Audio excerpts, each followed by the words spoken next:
At my lowest, I was leaving the house and rummaging through takeaways looking for food that someone had left. I was stealing pizzas from corner shops. It was a very dire time, but I was completely convinced that I was going to be a happy, sexy millionaire before the age of 25. And I had 4 goals in life. They were to have a Range Rover Sport before I was 25, to become a millionaire, to work on my body image because I was very, very skinny, and to get a girlfriend. That's what I thought happiness was. So off I went at 18 years old. Started a company, started another company, and then we had a bit of success. I think my experience is probably slightly exacerbated in some areas because I grew up with social media, and it's almost like I grew up in a much bigger room where I could see much more people and compare and contrast myself to them. And these forces, including some of the more specific personal forces about being a black kid in an all-white school, the only kid with curly hair, being a broke kid in a middle-class area, all of these forces exacerbated it for me. But I think the principles are fundamentally the same for the vast majority of our generation. In fact, the data says it is. If you look at cosmetic surgery and the way that our generation in particular are going under the knife to change their body more so than anything now because of the Kardashians of the world and things like that. I know that the majority of my generation are going in a certain direction, and I also think we've not yet seen the true extent of the results of this experiment we've done, where we decided to give everybody this piece of glass in their hand where they could see a bunch of fake things, and they would be reinforced psychologically with likes and followers based on how they behaved, and would say that was good, that was bad, don't do that again, or look, she's really good, and we had superficiality and materialism ground into our character. I don't think we've yet seen the results of this experiment. So before we see the results of this experiment fully transpire in our mental health, in our happiness, as we're seeing now with this mental health epidemic, I think I have a chance as someone who's climbed up the ladder that 18-year-old Steve wanted to get up to look back down and shout, no, don't come up this fucking ladder. Do you know what I mean? But I hate the cliche of money doesn't buy you happiness. I'm not giving up my fucking money. Do you know what I mean? I don't know about you, but I prefer it, having money, and it's a good thing. But I was just wrong about everything, and my publisher had asked me for years to write a book, and I was like, I've got nothing to say. And then it was the day where I looked back at my diary from 18 years old, and in the front page it says before I'm 25, I want to be a happy, sexy millionaire, and it lists it. And I thought, how am I encouraging more 18-year-old Steve Bartletts right now to follow in that same path? And what can I do? What would I want to write for 18-year-old Steve, who was insecure, who was growing up in this connected world, who was chasing pleasure, thinking it was happiness, as it moved off into the distance every time I thought I grabbed it, like a rainbow or a mirage.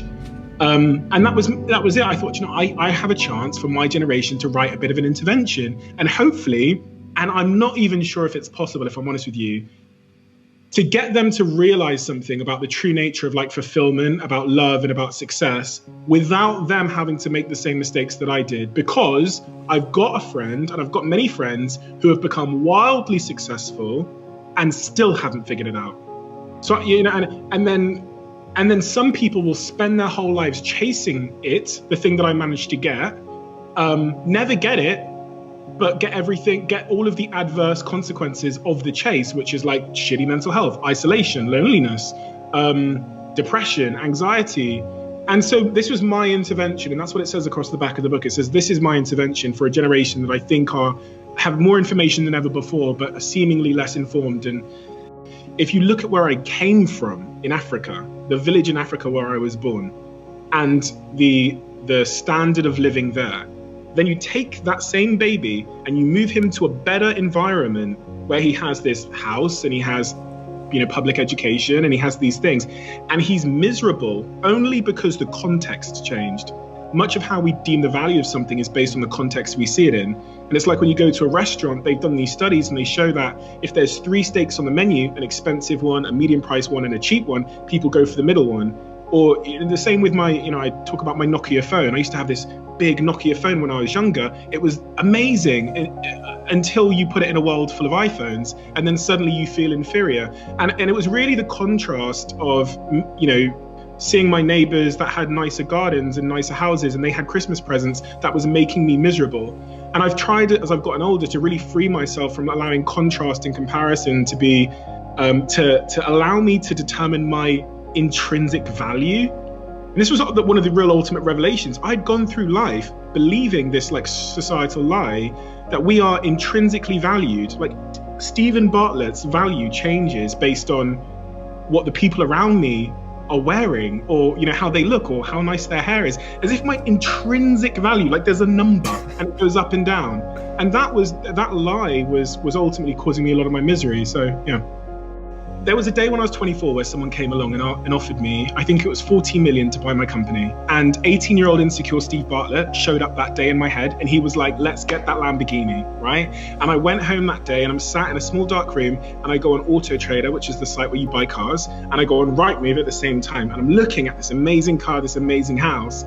And there's this weird sense of like emptiness growing inside me that I'm about to trade my like purpose for this piece of metal. And I had like a mini existential crisis, which was 18-year-old Steve Bartlett told us that we came for this, but 25-year-old Steve Bartlett looking at it is thinking, but then what? If it was all about a Lamborghini and this was the mountaintop or the finish line, and I'm feeling totally unfulfilled by looking at my completed goals, then I must have it all wrong. And the moment where I approached what I thought stability was, it felt like chaos. It was an existential crisis. And in fact, the moments in my life where I've been building something, striving, which you would probably count as chaos, those have been when I've been most stable. And so that's why I've made the sort of distinction between the two, and I've swapped them now. So I look for chaos. I think it's a non-negotiable in my sort of decision-making prism. I look for a challenge that I'll find intrinsically fulfilling, in line with my interests, or because it's going to change the world in some ways. People who do careers that have an impact on others have the most fulfilling careers. They say that the best way to lift yourself up is by reaching down and pulling someone else up. And again, that's proven to be incredibly true in my life.